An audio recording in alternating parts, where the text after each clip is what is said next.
But I think in line with what I have said to you, I would just say this, that stay hungry, and maybe I would just say this thing, that read a book, even a page a day.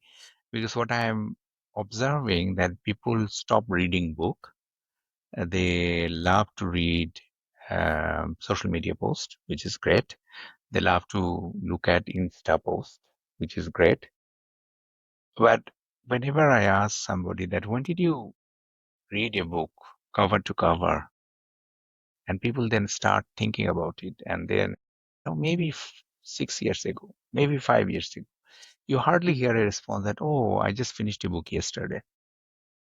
You don't hear those things. You just said, oh, I read a great Facebook post, or I just saw someone share a link in X, and I just saw an Insta post, and I just saw something else. So of course, those posts might lead you to knowledge, and sometimes there are links to a publication that lead you to things.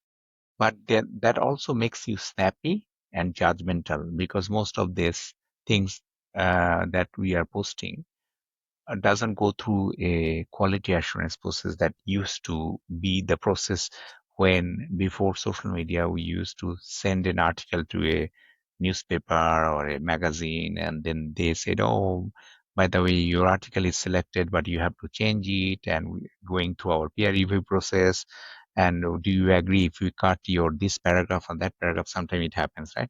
But here you can post anything you want any time of the day, and you are out there in the world without being challenged. Sometimes you get the favorable like or dislike people there, but that's it. People move on immediately to next post.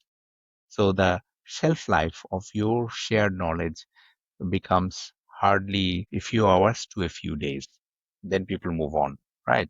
So I would say that stay hungry and read a book would be my one quote, but I will also connect that to please consult, speak out, and communicate effectively, and communicate the right thing, as I said before.